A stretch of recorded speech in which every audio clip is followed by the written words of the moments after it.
No cap bets.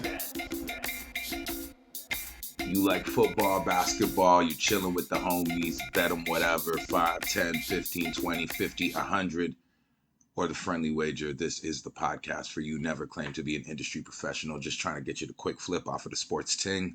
No lies, no limits, no long talking. This is No Cap Bets. I'm your host, Plus, and let's get right to it. You know, I've been doing these episodes, recapping the news, recapping the week before, trying to fancy it up for you guys. I know why you came. It's for the locks. So if I'm really going to be about this, no long talking. Let's cut right to it.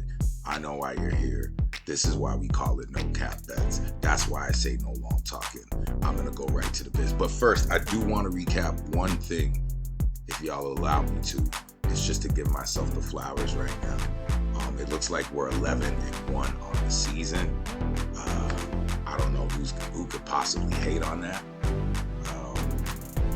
Yeah, let's just talk about last week. Bengals, they did their thing. Line went up from 4.5 to 5.5. I apologize to all the listeners, the viewers. We put that out, and then the line jumped up, but it didn't matter. They won 34-24. Say what you want about the Jacksonville Jaguars. They haven't won a game, but they're in every game, and we expected it. 24-20, the final. They go into Houston, almost win.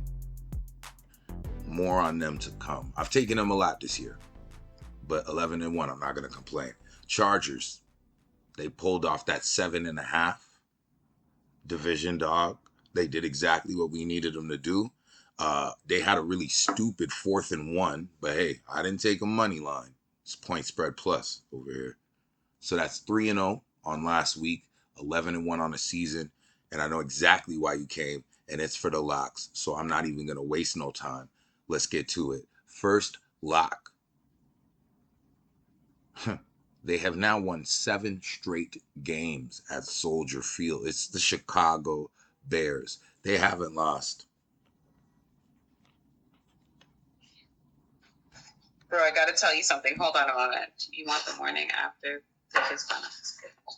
Yes, please. What's up? What's up, Key? You're live on No Cap Bets.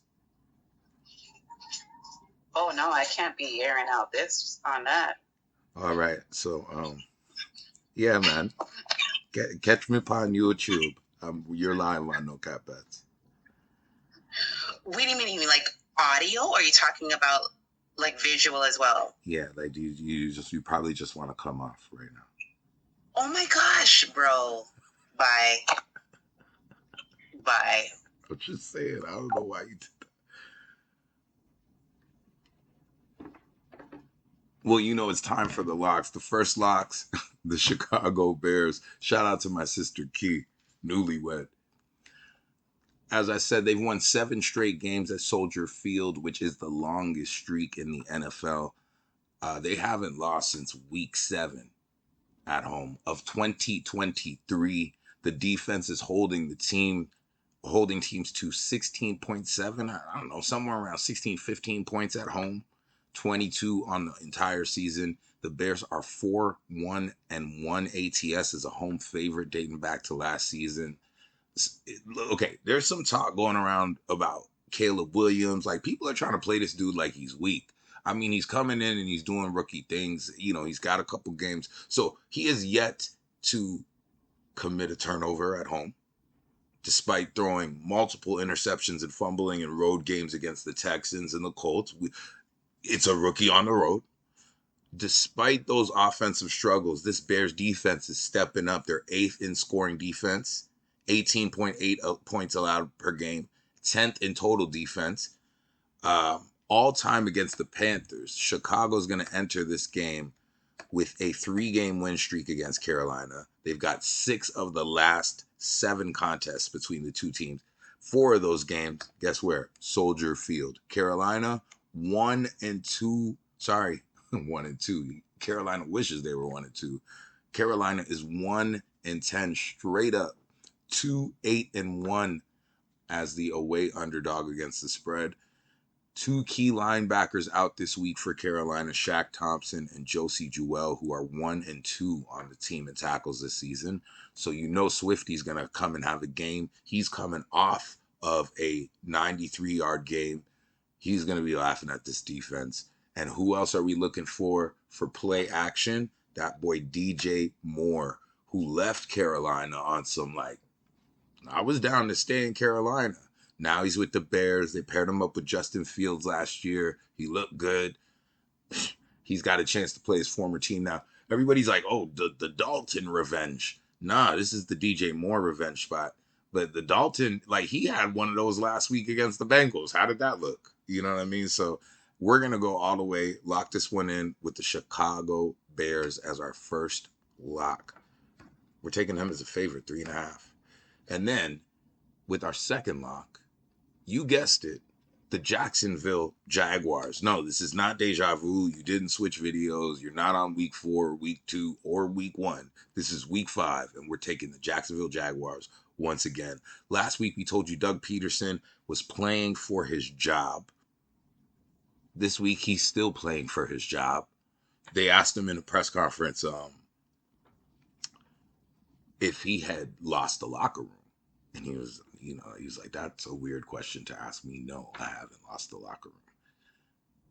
But it was one of those things. They were like, hey, you feel insecure about your job? So the questions are popping up in the media. But if you ask the team, apparently he said some comments in the media after their last game. And he's like, hey, us coaches, we drop the plays, but we're not on the field making them.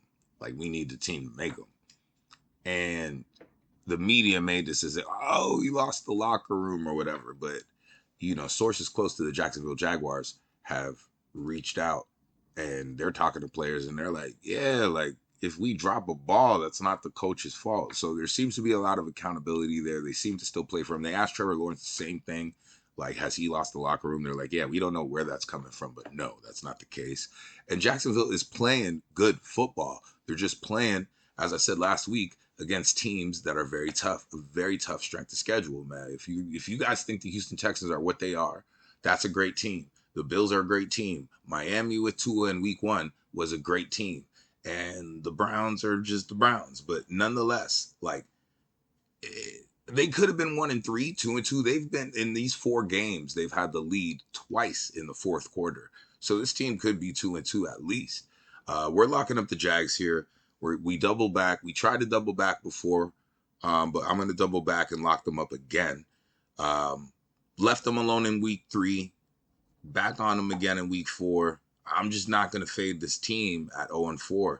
The last time the Colts won in Jacksonville, it was 2014. You know what that was? That was Blake Bortles. Shout out to him, the illest viral moment of him just talking about waking up in the morning and taking a piss like it's the realest shit ever. Shout out to that guy. He was facing off against Andrew Luck. Like, this is how far back it goes since the Colts actually got a win in Jacksonville. I'm taking the 0-3 favorite here. Jonathan Taylor out. They're saying Anthony Richardson's back. Interestingly enough, even if he does come back, is he getting a road win? And the fact that they don't know who their starting court, if it's going to be Flacco or him, and it's Friday at the time I'm recording this, I think we should be real about this one. If Jacksonville wasn't 0-4, this would be a different number. This might be like 4.5, 5.5. So lock this one up for me. It's the Jacksonville Jaguars. They look good. And the last one, you see, you know what I'm doing, right? I came on, I'm wearing my Canada shirt. We're taking the Buffalo Bills. So let's talk about this. This is like a pick 'em right now. So if you're taking the Bills at a +1, take them. +1.5, take them. -1, take them. -1.5, take them. This is all Bills all day. Like I said, at the time I'm recording this is Friday night, so I don't know how this line will move. But I don't know if the Texans... Let's start here. How many interceptions has Josh Allen actually thrown this year? I'll wait. 0. He's thrown 78 in his 7-year career 18 of those last season.